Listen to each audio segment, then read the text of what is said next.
So guys, it's Eric here. I wanted to make a video vaguely about how I developed myself to a certain point where just thinking about it right now, I don't even remember the old version of me. I just remember vaguely emotions and memories, they're very strongly linked. But nowadays, I don't really have the emotional tie to my past self anymore. Like, I used to be so in tune with that because of the trauma, the hurt, the whatever you call it, the maladaptive daydreaming, self pitying about myself. Little quick background about me, if this is your first time watching me. I was addicted to video games. I was a borderline incel. I couldn't talk to people. I was socially awkward, skinny, grew up on the internet. So, in order to compensate and overcompensate for the lack of value or presence that I had in real life, I overcompensated with academics or being logical and intelligent and having a what I would call a friend back in the day. I don't really consider him a friend really.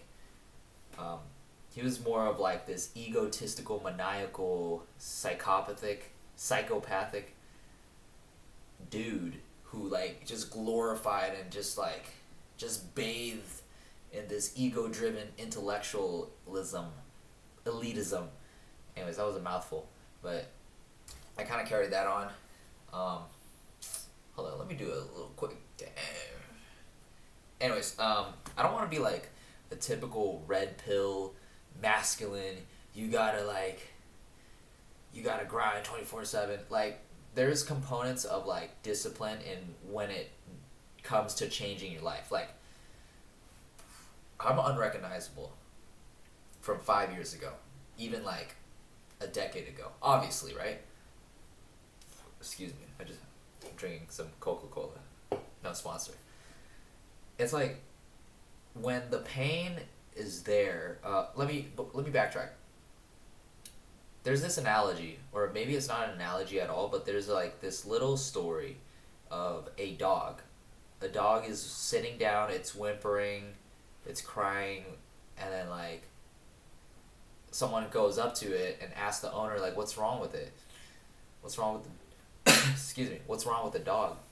And the owner's like, the dog is sitting on a nail. So granted, the dog is still whimpering, but it's not getting off from its spot because the nail isn't painful enough. And, if you kind of extrapolate that lesson to real life, I don't want to generalize because I don't know everybody's position, but it's I feel like most of us go through life with this nail, whether it's embedded in us, whether we're sitting on that nail metaphorically. It's not painful enough. It's just okay. You can get by. You can tolerate it. And we don't allow ourselves to live this life that we know in our head we want to live.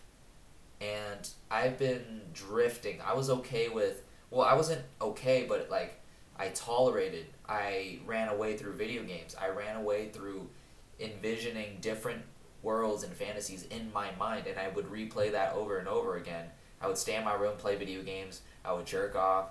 And I would be an internet, I would be that dude in the basement who lived in his mom's basement, but it's not the stereotypical neckbeard that you see eating in the basement. Everyone's everyone who is in my position is an incel. You don't know who is, right? That's the that's the most interesting part. You can't tell who is an incel. Looking at me, you probably wouldn't even guess that. Obviously, until I said that, is now you would know. If I were to walk out in public, people wouldn't know where I came from. You don't know where other people come from. So that's why I hold this humbleness, this grand life is beautiful, don't take life for granted mindset. The way I experience the world has shaped my mindset. Optimistic nihilism, not this black pill, all or nothing. Because I think that's a bunch of BS. You're just playing victim, right? So I guess if you click on this video in hopes of how do you transform yourself? First of all, you gotta question why do you want to change, or is the pain bad enough to change? Do you even want to change? It all starts with being honest with yourself on how you want to live this world, right? And I guess that's rhetorical. And this isn't a means to. It's not something to steer in the negative direction. So if you guys have seen Jujutsu Kaisen, I'm also an anime nerd. In the movie, right? In Jujutsu Kaisen 0, that girl, that motorcycle girl, the motorcycle girl, I don't know her name, was talking to Geto. And Geto was having this kind of existential crisis. Gosh, I sound retarded right now. Fumbling my words. Geto was having an existential crisis of like, what does it mean to be a sorcerer? A sorcerer? A Jujutsu Kaisen. I think sorcerer. Oh my gosh. Holy crap. I'm sorry, guys. A sorcerer, right? A sorcerer and humans. Do they belong in the same world? And the motorcycle girl's question to Geto kind of shaped his reality and shaped his decision, and he went on to like try to massacre a bunch of humans, right? So this video isn't meant for that. I want you guys to try to find a positive and optimistic light out of this, to question your own beliefs and why do you want to do things, right? I didn't want to be skinny anymore. Along with being paired of being skinny, looking in that mirror, I saw a reflection of who I was internally. I was an internally bad person. Like, all these negative thoughts, all these intrusive thoughts. Obviously, intrusive thoughts don't mean that you're a bad person. It's just the way I felt towards certain things. And that, the old version of me, I didn't like that. It gave me chills, like, thinking about, like, who I could be. Humans are inherently evil. That's what I believe, right? I just choose to do good. I'm kind of ranting, but if you want to be the best version of yourself, you have to continuously. It's a given that you're going to go through trials and tribulations and pain and suffering. You're going to have to figure this out all through your own. You have people to guide you. You got to use your resources, yes. But at the end of the day, this is your experience. This is your life. This is your story. This is your legacy. Okay? And you can't build one without building it through yourself and going through it. You just got to go through the fire. People will make it through. People won't. And that's just the truth of it. And so if you want to continue to self-pity and this is my life, I don't care what you came from. I don't care, obviously granted, you want, we privileged human beings who won the social geographical lottery. I'm not trying to get super philosophical and talk about the economical and political state of the world.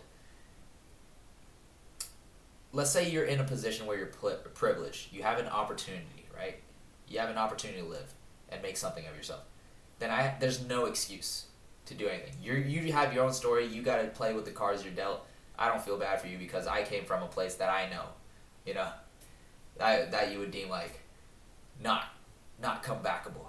So, I mean, as superficial as it sounds, I'm a jack motherfucker. I was skinny. I'm proud of myself. I'm still addicted to video games a little bit. I have a girlfriend.